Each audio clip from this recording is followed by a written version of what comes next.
Okay, it's about awareness. And the central message of Stoicism is that we suffer more in our thoughts and imagination than in external events. So, we have five sensory data. So this is all of the data that we collect in our brain from our physical senses, sight, sound, taste, hearing, and touch. And then we make thoughts of them.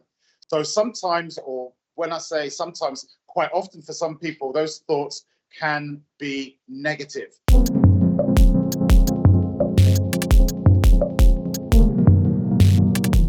That is what Stoic quote that I like, that I rephrase it sometime, that if you know where you are going, any obstacle on your way become your way. And I think it is important that when you are really fully determined, you're going to find obstacles, but those obstacles are going to lead you to where you want to go.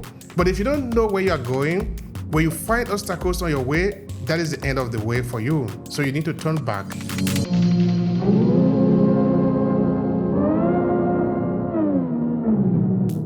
Even when we're overwhelmed, I think this is a good one. Sometimes people overthink things and then they get overwhelmed. The simple solution to overthinking is, what is it that I'm stressing about?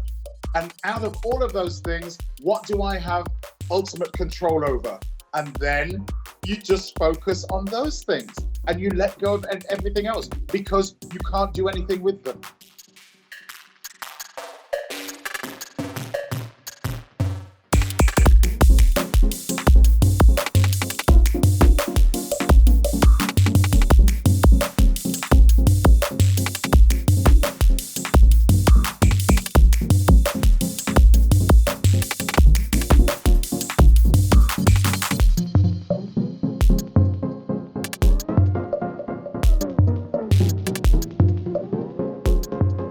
My name is Wilson Lowitz. I am a progressive leadership, personal development, and performance coach. So I help people in leadership positions, in positions of responsibility, to live and work a better life. All right. Could you please let me know, Lawrence, how did you start with Stoicism? Because that is what we are talking about today, how we apply that in business and in our personal life. Well, I've always known about Stoicism, and like most people, when you hear about Stoicism, you think it's about the suppression of emotions, reactions. It's just basically about suppression, when in actual fact, it is not so. And I guess that the challenges that I have been subjected to over the last 3 years has put me in a great place to receive Stoic lessons. So it just so happens that one of my associates here on the island, he says that he's a Stoic. He introduced me to it. He talks about it. And I thought, well, I'm going to use this as an opportunity to look further into it. So before I started studying the Stoic practices, I started looking at the philosophers themselves, like Seneca, Marcus Aurelius, Epictetus as well. So I started looking at them and who they were and how they came into being, etc., etc. And then I started looking at the content, if you like, of what Stoicism is all about. And I was pleasantly surprised, and I started applying it in my private life, and things started to move for me in a good way. Thank you so much for that. I like that. So you find a way that you want to share also with other people. that is what Stoic quote that I like, that I rephrase it sometime, that if you know where you are going, any obstacle on your way become your way. And I think it is important that when you are really fully determined, you're going to find obstacles, but those obstacles are going to lead you to where you want to go. But if you don't know where you are going, when you find obstacles on your way, that is the end of the way for you. So you need to turn back because you don't know where you're going. All this value, I think they are very important. Of course, we don't just get them by the wayside. You need to really be intentional about it. Look for them. You will find them because none of us is actually inventing this philosophy. They have been there. It's just for us to look for them. When you look around you, particularly people of African descent, do you see a lot of them or a lot of us tapping into this powerful instrument, the Stoic philosophy? No. Have you have the curiosity to sort of understand why? I think the reason why is because a lot of African people, this is just my opinion, and I have to take responsibility for what I'm about to say because it's going to be controversial, have a default victim mentality setting in their subconscious mind. There is an idea that I think it is important also for many people of African descent. I think that is what was said by Kwame Nkrumah at the time, that even if the ideal is coming from the West, if we can use it, we can use it. It's our own to use. You know, it's not like even if your enemy have something that can be useful for you, why not take it? Take it and use it. I think even Marcus Garvey also says something similar to that. Is that the idea, not only Marcus Garvey, another professor that I know also says something similar, is that the idea are purely neutral. If they are useful, they are useful. If they can help you to move from where you are to where you can go, why not use it? It is energy, like the electricity. Okay, now it's not really like good or bad. It depends on what you do with it. Can it help you to move up? Can it help you to grow up? If it can help you, you don't want to say that, okay, but it was not made by your father. So because it's not made by your father, it is not helpful to you. Look around. We are not the only people in this world. But anyway, help me understand this. When you got of this idea of this Stoicism, what did you do that helped you to sort of get rooted in it so that now you can speak about it? What did you have to do to grow up in it? Okay, it's about awareness, and the central message of Stoicism is that we suffer more in our thoughts and imagination than in external events. So, we have 5 sensory data. So this is all of the data that we collect in our brain from our physical senses, sight, sound, taste, hearing, and touch. And then we make thoughts of them. So sometimes, or when I say sometimes, quite often for some people, those thoughts can be negative. They generate a negative energy. Then it creates an emotion, which is circling around in our unconscious mind. And those negative emotions always carries a command. The ego then looks at this information. It communicates with the subconscious and the unconscious mind, and it asks, well, how is this? How do I want to be seen? And then, of course, let's say, for example, something happens and somebody's feeling angry. The command for, let's say, how they act is coming from that emotion. And your emotions are always lying to you. So the next time you get angry about something, just catch yourself and ask yourself, well, what is the dominant emotion that I'm feeling right now? Could be anger, could be frustration. It could be jealousy, for example, right? But let's say it's anger. So you take that anger and you ask it a question as if it's a person. So what is it that you are commanding me to do right now? The command could be go and smack the person in the face or something like that. Or it could be, go and seek revenge. But then the next question that you ask yourself is this command appropriate to this situation? And it's highly likely that it's going to be inappropriate. So therefore, what you do is by challenging that emotion, which you have the power to do, we all have the power to control our emotions. We then do the opposite, or we just don't do anything at all. So that's how I have learned through Stoicism to process my feelings and emotions. Then the next thing is something called amor fati. Amor fati is the love of fate. So things are going to happen to us on a daily basis, but then you can separate them into two buckets.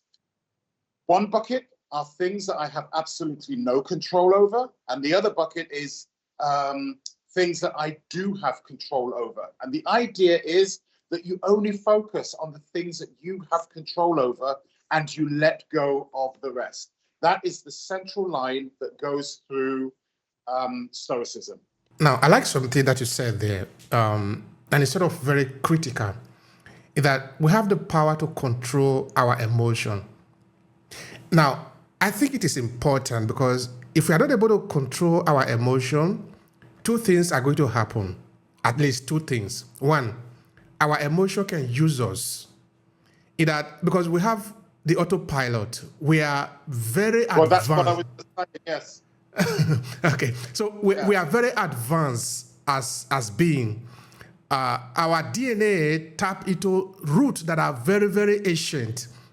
If we don't take decision, there are this autopilot that can take decision with or without us doing. We just go and take action because we didn't take action that we're supposed to take. That is one, that our autopilot can use our emotion against us. That is one. Secondly, other people can also use the emotion against us because they know how we behave in response to how we are feeling. They can use that against us. But if we are mature enough now to control the emotion, then we know how to separate our critical decision from the emotion. That is why I think this is very important. But how do we begin to learn this? Because it is not simple, but it is critical. It will come up in leadership, in politics. When you hear some politician says something against you, if you're not mature enough, you will just open up your mouth and begin to blow things. Then, by the time you know it, you are out of the race, for example, or you can really get into deep trouble because the other person know how to use your emotion against you. It happened in business. It happened in critical thinking when you are dealing with other people. So I think it is important that we explore that a little bit. How do we learn how to control our emotion? Well, the first thing is, as I was saying, you have to be aware. You have to raise your level of awareness. And when something happens, you ask yourself, this is what I was talking about a few minutes ago. You ask yourself, what is that dominant emotion? And what is that emotion telling me to do? Then the next step is that action appropriate or is it inappropriate to the situation that I'm actually in right now? And if it's not appropriate, you just don't take any action or you do the exact opposite. That is as simple as that. Me, I already knew how to do that from reading a book called The Natural Secrets of Success by William Whitecloud. And what the book does, it explores the relationship between the different levels of consciousness. So from your conscious mind, your subconscious mind, and your unconscious mind. And this book, so he's written two books. One is called The Magician's Way. If you want to read that first, that's probably the wisest thing to do because I read The Natural Secrets of Success first, and then I read his first book second, so kind of thing. But what it does, it really unwraps how the ego also, and it's important to call it the ego and not autopilot, right? Because the ego is the orientation vehicle of how we want to be seen by others, right? So the ego is always looking for information between the different levels of consciousness, asking a question, how is it? Now, the important thing here is that we are human beings, and everything that we have done, we have learned to do. And that even equates to our behaviors. So, for example, you might react differently to a situation that I react to because of the way you have grown up, because of your psychological programming. It could be cultural programming, how you've been raised in your family, etc., etc. So these all form the basis for how we react later on. For example, if you touch something hot, right? When you're a baby, you're not going to do it again because it hurt. It sends a signal to your brain to say, don't touch a hot pan or a hot eye. So we've been very, very quickly programmed there. People are programmed for behaviors in their relationships, whether they be platonic, whether they be romantic. People might say, oh, well, I always attract this kind of person, or these things always happen in my relationships. And the question to ask is, well, I wonder why that is. What programming, what paradigm is going on in your subconscious mind that has exclusive control over your behaviors? And once you are aware of these things, then you can apply Stoic principles and practices to focus on what you have control over. And when people realize that we have control over our thoughts, control over our minds, that's when we start to move on. It took me a long time to realize that. It took me a long time to learn that lesson and to start practicing. I don't always get it right, but when something happens, I will instantly assess the situation. I'll say, well, okay, what do I have control over in this situation? And I would just focus on that.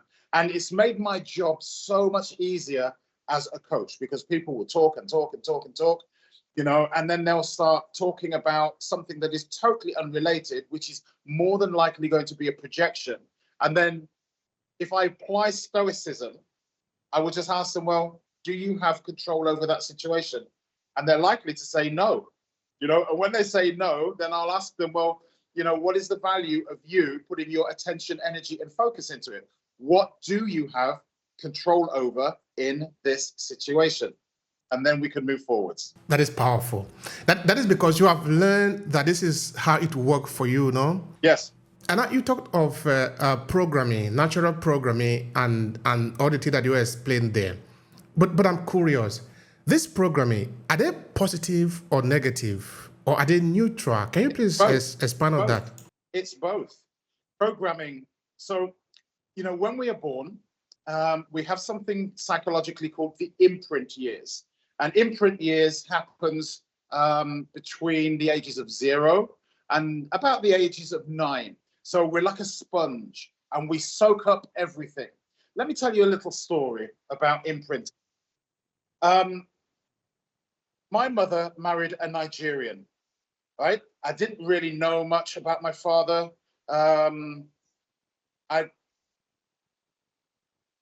I didn't know much about my father, but I know that it was a very difficult marriage for my mother back in the 60s in England. And part of the difficulties meant that I had to go and stay with my Nigerian uncle and auntie, Gabriel and Christina, bless them, right? And this would be when I was about 5 years old. When my mother divorced my father, I never saw him again. I never went and visited my uncle and auntie in London until one day, 27 years later, I was speaking to my foster sister, and she asked me, she said, did you get in touch with your father's family? And I said, no. She said, well, what have you tried? And I said, well, I've looked at agencies, and because I always felt incomplete. I wanted to ask some questions of my family and things like this. And then she said something completely crazy. She said, well, did you try the phone book?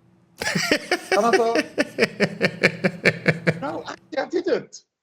So I looked through the phone book. No, sorry, not the phone book, directory inquiries. So at the time, you had to dial 192. I dialed 192. This is in England, and a voice came on. And I said, oh, if I give you a Nigerian surname, I don't even know why I said it like this. If I give you a Nigerian surname, can you tell me if the family exists in London? Because I knew it was London. She said, yes, I can. So I gave the name, said, yes, there are 2 families with that name in London, but I can't give you the number because it's X directory. And she must have heard some kind of disappointment in my voice. Very, very strange situation, because she said, "Oh, you sound disappointed." I said, "Yeah, well, yeah." So I gave her a brief recap of the story. She said, "Well, I'm sorry, I can't give you the number because it's illegal for me through this service to give you that number." So I said, "Thank you very much," put the phone down. 5 minutes later, the phone rang, and it was this operator calling from a private line and gave me the number. Yeah, look, I'm smiling all over my face right now. So my hair is even standing on end telling you this story. Can you imagine, right? I'm standing in the kitchen. I've got the phone in my hand. I'm looking at this number, and everything went into like slow motion, So I started dialing this number, and it connected.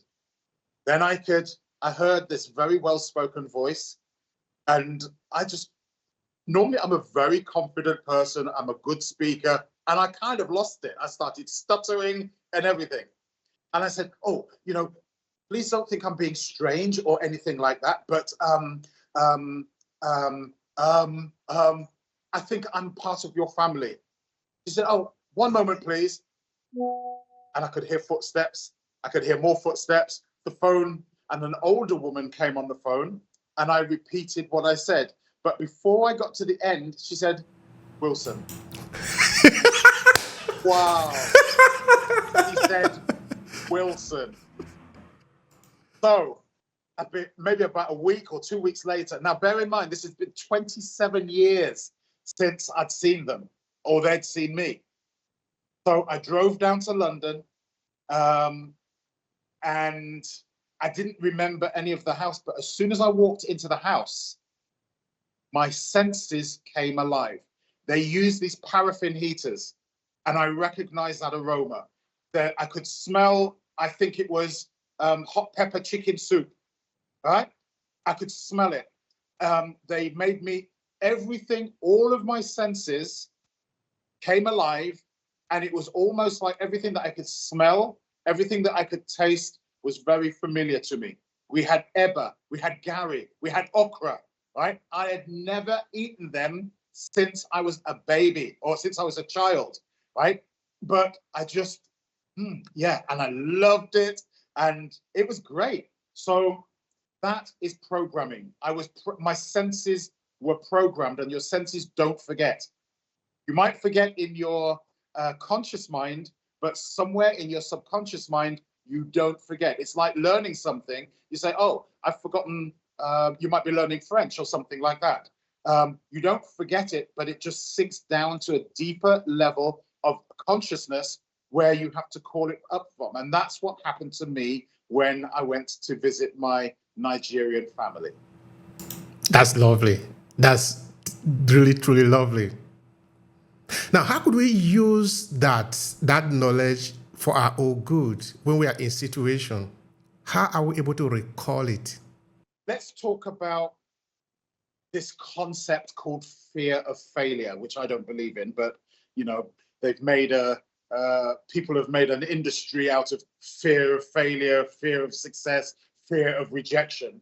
I don't believe there is such a thing. What I do believe in, though, is that let's take the concept of fear of failure. It is a resistance that we have to a potential negative outcome of something that we want to do or something that we want to have. Yeah. So it's something that we generate. You can't fear failure, and you can't fear success. It's all about resistance. So let's say you are met with a challenge, and you think, "Oh my goodness, I can't do that. It's not within my ability." All you simply do is you go back and you look at your past challenges that may have been similar, and you ask yourself, "Well, how did I get through that?" And then, of course, that programming comes to the top of your consciousness, and it gives you the intrinsic motivation and the courage. So we're talking also about mental attributes here. So this is a very complex subject that talks about not just programming, but mental attributes, which are the drivers which control how you respond to a situation. And of course, what's the Stoic principle there? I have control over my mind. If I give my mind a command, yes, my mind will obey. If I ask my mind a question, I will get an answer. So for example, if and if you ask somebody a question, you can plant something in somebody else's mind. So for example, if I said to you, Obehi, whatever you do right now, do not think of a blue mouse. And I knew you would smile, because what can you see? I'm going to look for that. Yeah, you're going to look. Yeah, you. As soon as I say those words, and this is why words are very powerful. You see, and so, but yeah, that's just a little persuasion and influence technique that I learned because of my job. But it's a very, very complex thing. So even when we're overwhelmed, I think this is a good one. Sometimes people overthink things and then they get overwhelmed. The simple solution to overthinking is, what is it that I'm stressing about? And out of all of those things, what do I have ultimate control over? And then you just focus on those things and you let go of everything else, because you can't do anything with them. I love our conversation. That is power. It takes me a little bit of time to get warmed up, but as soon as I get going, I'm like an old Mustang. Remember from last time? No, it's really powerful though. Really powerful. I love it. The energy is really great. It's inspiring also. But that is something also I'm interested in learning. We talk about this programming, like for example the story that you gave. But what if you have a negative programming, a wrong programming, let's call it like that? Now you have entered into a consciousness where you want to reprogram yourself. How would that work? I mean, how would you reprogram yourself? Right. So it doesn't happen overnight. Let's say you have a negative thought. Let's say somebody you really don't like. And I'm going to use a word that's very heavy. Let's say somebody who you despise. You hate them. You really don't. Even when you hear that name of that person, it makes you salivate or something like this, right? So, and that's not healthy. It's not mentally healthy and it's not physically healthy. So you challenge it. So the thought of that person comes into your head and you ask yourself, what is the positive intention behind that thought? Once again, so the thought comes in, you capture it. You hold it, and then you think, what is the positive intention behind that thought? There's likely not to be any positive intention behind that thought. So when you get that answer, you simply ask the next question, well, I wonder what my next positive thought is going to be. I wonder what my next positive thought is going to be. And you keep asking that question, whether it could be aloud, you could say it in your own head, and invariably what happens, that negative thought disappears. That's how you challenge negativity. And so the programming there is to capture the thought, right? You pause, you don't react, but you challenge the thought and then you react. This is called stimulus and response. What triggers you is the thought, right? And then a lot of people, as soon as they get the thought, they will act on that thought straight away. The idea behind it is that you don't act. Oh, this is what I'm thinking.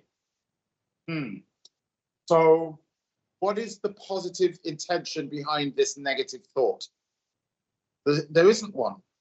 Okay. So I wonder what my next thought is going to be. My next positive thought is going to be. And you can train yourself to do that. I did that. I'm proof of doing that because I had to do it when I came to this island to deal with a certain family situation. Because most families have drama, right? Every family have drama. Oh my goodness. Oh my goodness. Especially when there's land involved. You're welcome. Yeah. So it really, I mean, the programming, The thing is, if you do something repeatedly, it will have a programming effect on the subconscious mind, right? So when you're learning a language, I'm learning Spanish. I decided to learn Spanish, right? Because this helps me with my learnability mental attribute. And plus, it's a good language to learn. I can already speak English, of course. I can speak German, but now I want to also learn how to speak Spanish. Now, I learn by repetition. So if I was to say, 2 weeks ago, I couldn't say things like el gusto es mío. It means the pleasure is all mine. I couldn't say it because and now it could just roll off, because what I would do, I'd get my plugs in, I would play it on repeat, and I can just say it. And I know what it means. I know what it sounds like. I know how to pronounce it as well. So everything that we do has a programming effect. And now the way that I'm running my day, I'm reprogramming how I structure my day by using what is called a power list. So I create my following day the night before by writing down 5 things that I need to accomplish the next day, right? And this is habit forming. So one of those things is going to be, I'm going to show up for my clients and do all of my scheduled tasks. That's one of the things. But also now, because I'm coming back to God, reading scripture every single day. So that's one of my tasks. Mobility training, strength training. I can't remember what the other ones are. So once I go through all of those tasks and I tick them off, I get a win and my day has been completed. And that has made me super effective and efficient, but also I'm now programmed to do it. I cannot relax if I do not do that. Something is incomplete. Thank you for that. I appreciate that. In that now, you can learn how to program yourself in telling your subconscious what to think about, because you know that through repetition, you can actually implant something into your mind that your mind will sort of internalize at a point, then it becomes part of you. What if many people can understand that? For example, there are people that are used to nagging. There are people that are used to complaining. And they sort of wonder, why is it that the thing that they are complaining about is always in front of them all the time? People who complain all the time are likely to have the victim mentality. They're also likely to be focusing on voids, shortages, and losses.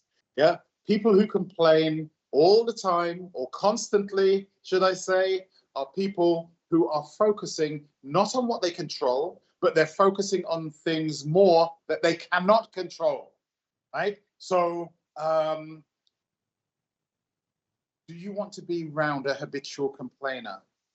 No, right? And in actual fact, if I do a quick check of my own social circles, because, there are 3 categories of friends that you have, right? Now, this may sound quite clinical. And when you analyze the friendships that you have and you put them in any one of these 3 categories, right, you will find that the complainers are in the middle category, which, well, this is how it is for me, the middle category of friendship, which is called maintenance friends. And these are the friends who, they do the bare minimum to keep in contact with you, or you do the bare minimum to keep in contact with them, because you pick the phone up, they say, oh my goodness, they're going to be complaining about the price of fuel. They're going to be complaining about their relationship. They're going to be complaining about their boss and the hours. Hello, there's a little word called accountability. If you don't like it, take action and do something about it now. Don't make your miserable life and your complaining my nightmare. Go away. You see, this is good. This is good with you. This is my last conversation with you. I really like it. Okay, because I talk to a lot of people, I'm very advantageous in that I really very happy that I learn a lot of things from people. What I've come to the conclusion I've come to at the point is that everything is actually possible and everything is already here. Everything is within our reach. But that thing that we are going to have is that thing that we are calling for. Because by calling, it means by our action, by what we are thinking. Because as we are thinking, I think at the point our head or our brain, whatever you want to call it, at this part, it looks like antenna that is actually sending a signal and receiving a signal. The signal is what we are processing inside, what we are thinking. I think we are powerful again. I want to repeat that human being, we are powerful. We know we are able to assess more than we can actually comprehend. Therefore, what do we really want? Because what we want sometimes is what is coming around. It might appear very magical, but that is what we see. You know, you said something important before that don't look at the mouse, the blue mouse, no? That is where I'm going to look into. But it doesn't mean that the moment you said it was when the blue mouse came there. It had been there all along. Everything is possible. Everything is right in front of us. But you get what you ask for. Now, I was interviewing an expert on African spirituality. Then he said something to me. He said, now, as I'm opening my eyes, there is fire burning on the street of Lagos. He said, that is only potential fire. What is going to happen is if somebody were to manifest it from his potential state to the real state, the fire will be burning in Lagos. So that what we really need is for somebody to have this strong faith in that it is really possible and to take something from the potential existence to the actual existence, that it will become real. So what do we really want? What we think about, it will come to pass. James Allen said it in his book, as a man thinketh. If you continue to think about it, it eventually comes to you. Yes. So you're getting into the area of affirmations and the concept of the law of attraction. Okay. And I used to be big into affirmations, and I used to be big into the law of attraction. Why should I have a different opinion now, of course, right? So let's just talk about affirmations. I'm going to stand in front of my mirror in the morning, and I'm going to look at my big ugly face, and I'm going to say, I am great. I am beautiful. I am successful. I am rich. I am handsome. I have a Bentley Continental GT Turbo in British Racing Green, cream, outside. And then you think all of a sudden some magical power is going to manifest this. No, it doesn't work like that. The law of attraction, the law of parallel return, these universal laws are being sold because it is an industry which people put their attention, energy, and focus into. How many times, this Generation Z or whatever it is they want to call themselves these days, oh, well, I've manifested this in my life. And I'm thinking, boy, I'm going to give you some licks around your head. Go and speak properly. Everything comes down to accountability. But I do believe in auto-suggestion. Auto-suggestion is when you give your subconscious mind a direct command. But in order to go there, I need to go back to something that you said earlier on.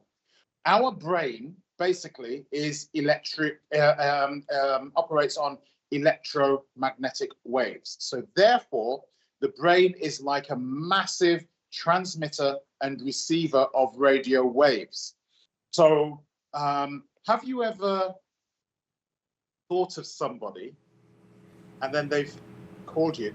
Yeah, I've happened to him more than 3-4 times. Yeah, there you go. So that kind of works into that kind of theory that we can actually communicate through just sending I can never say this word. Subliminal message. Thank you very much. Yeah. But then, of course, if we are a transmitter and receiver, we can receive thought impulses, right? And we can't control those. But what we can control is how long we dwell on those thoughts. Now, thoughts are going to be one of two categories. They're going to be positive or they're going to be negative. So, for example, if I said to you, think about, all of a sudden you find $20,000. What's going to happen to your face? Oh, I'm going to be very happy. Of course, I'm going to light off because I will I will hope that I really have that money. That's right. So that's positive. That's positive, right? But think about the person who maybe they're short of money one month. They can't pay their electricity bill, their gas bill, their water bill, and their service is being threatened by that. So they could be disconnected. What kind of thoughts do you think that person is going to be having? Well, I think the person also will be happy because it will imagine that, oh, what if that could be possible? But anyway, that is how I will feel myself. That's how but the majority of people would be thinking about shortages, voids, and losses, right? And that's negative. But we do have the power to control and process those thoughts, right? So the way that it works is that if we are a transmitter and receiver, our brain, that means that we can program it. And you program it by making a statement. So, for example, we have to magnetize it with an emotion, right? And it's about expressing gratitude. But so let's say, for example, I want to attract 20 more clients this year. The affirmation way would be, I have 20 high quality clients that pay me well and pay me on time, right? Maybe I don't have those clients, those additional clients right now, but I'm looking in my mirror and I'm saying this repeatedly, yeah? And I'm not actually doing anything about it because I'm expecting the law of attraction to send that message out into the universe. And then, as we are taught, the universe is always listening and it's obedient and it will send us back what we are giving our attention, energy, and focus to, right? No, it doesn't quite work that way because we have to take action. That is the right word. That is the right word there. That is. Yeah. So the best way is to reprogram the paradigm. And it works like this. I am so happy and grateful now that I am taking inspired action to acquire 20 more clients. I am so happy and grateful now that I am taking action to acquire 20 more top quality clients. That's how you speak to your subconscious mind, right? You raise your vibration by saying, I'm happy and grateful now that I am taking action to acquire, to attract, connect with, and to convert or create new clients.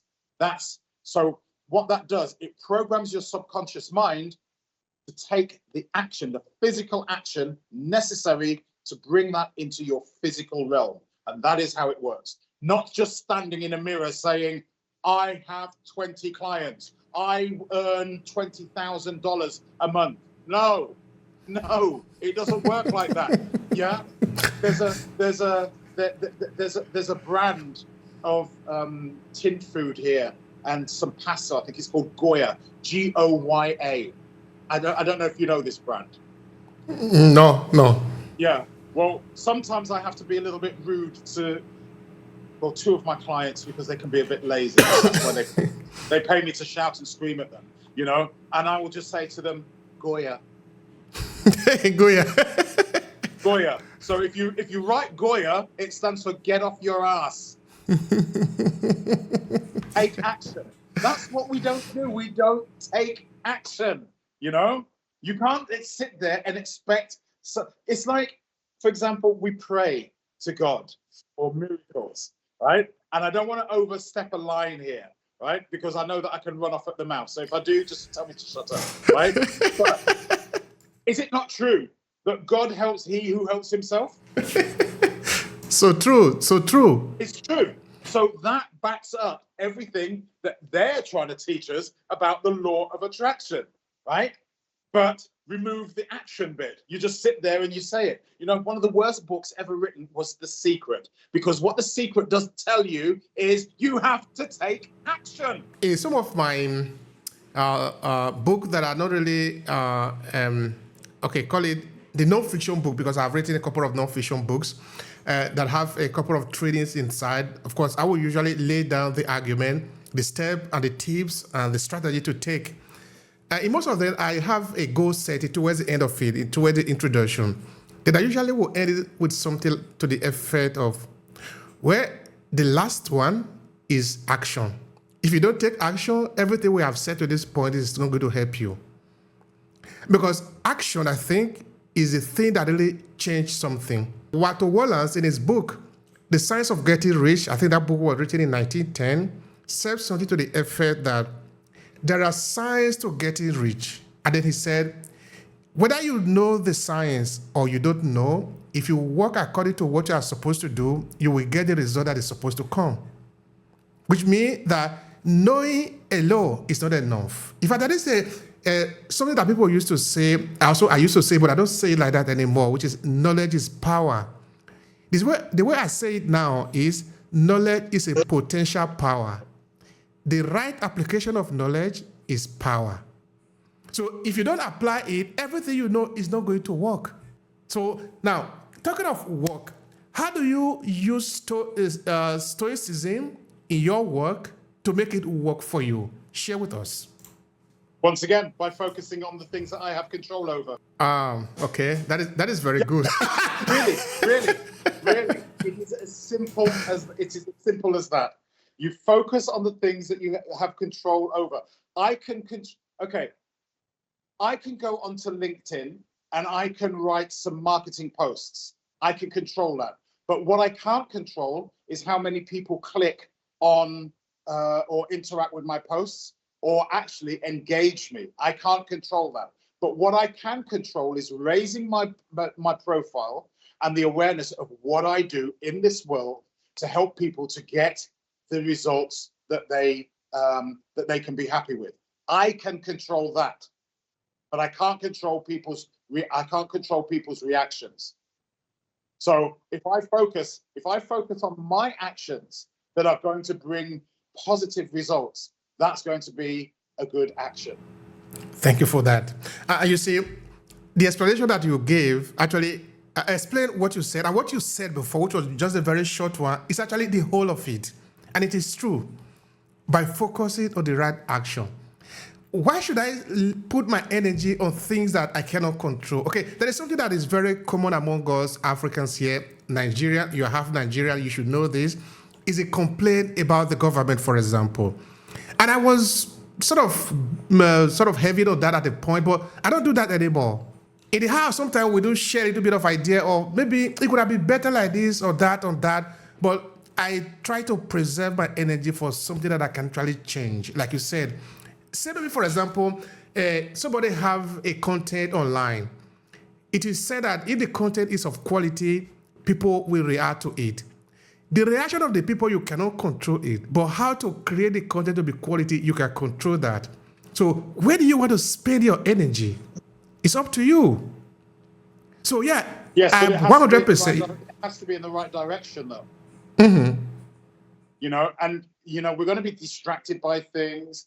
We like to maybe complain about the government, right? But here we go. This is an example of amor fati. The government is going to please some people, but not all of the people all of the time, right? So they might introduce a policy that is really going to irritate people. When that happens, all right, do I have control over that?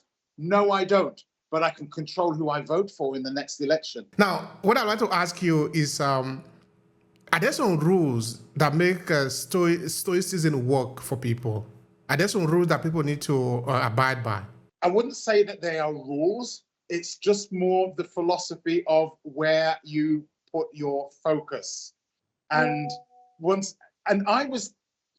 you think of Stoicism, you think that it's something really, really detailed, and complex, when in actual fact, the red line that runs through all Stoic practices is what you focus on. And you only focus on the things that you have control over. So we react to things sometimes without even thinking about it. So, oh, it's raining, so I'm going to get angry. But can you control the weather? No. Can you stop the wind? No, you can't, right? But you can control what action you take next. It's like we have power cuts here in the Caribbean. I'm sure, being Nigerian, you're used to a few power cuts now and then. I would blaspheme when the power went off, because I'll be watching TV or something, and I don't have solar here yet, which I want to get installed. But even so, even if I did have solar, the TV's not going to work anyway, because the broadcast station is going to go down. So now, if the power goes off or something, I instantly switch tasks. You see, it appears simple, but many people don't get to that point. That is actually what we are supposed to be doing or getting into. Yeah. Anyway, thank you so much, Wilson. Now, tell people, how can they get to reach you if they want to do business with you? Right, you can look for me on LinkedIn under Wilson Lowett, and you'll see my big handsome face there. I think I'm wearing a cowboy hat or something like that. But I'm positioned there as a progressive leadership, personal development, and high performance coach. Or you can simply email me on Will, WIL _39 @me.com. That's Will, WIL, all lowercase, _39 @me.com. At me. That is very good. That is very good. They can't miss that because they are directed to you. All right. What will be your final thought here to conclude the conversation? We have talked about Stoicism and for business and personal improvement or personal awareness. Yes. All I will say is that for anyone who's listening to this, you can have your good days, you can have your bad days, right? When you get up in the morning, just remember that things can go south. When I say that, it means it can go bad. You could meet arrogant people, manipulative people, greedy people, right? How will you respond if you meet those kind of people? How will you respond to setbacks?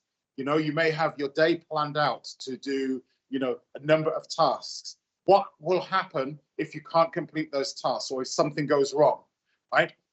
What's going to happen is you're going to imagine them going wrong, and then you're going to also imagine how you will respond with grace, with dignity, and self-respect, and not fly off the handle. That is how you prepare your day. And that is the best message so far. Thank you so much, brother. I appreciate it. And one other thing, if things do go really bad, the first thing that you should do is not complain, right? Just start expressing gratitude for everything that you have right now in your life that is good for you, makes you happy, and makes you smile. And that is also relating to adversity and challenges, because adversity should be your friend. Challenges are your friend, because adversity and challenges are put in your place or put in front of you so you can step up and learn, and you can then start to travel towards your own freedom and happiness. That's what the use of or the function of adversity and challenges is. And if anybody wants to argue that point against me, just give me a call. And as the saying goes, any obstacle on your way can be your way. So go on and go for it. Yeah. Talking about obstacles, there is a really good book called The Obstacle is the Way. Wait a minute. Yeah. Yeah, The Obstacle is the Way. I'm reading this book at the moment. You can get it from Amazon, and it is really, really great. But my battery is also about to go, so I'm going to have to run off. It's okay, brother. Have a wonderful time. It's been a pleasure here.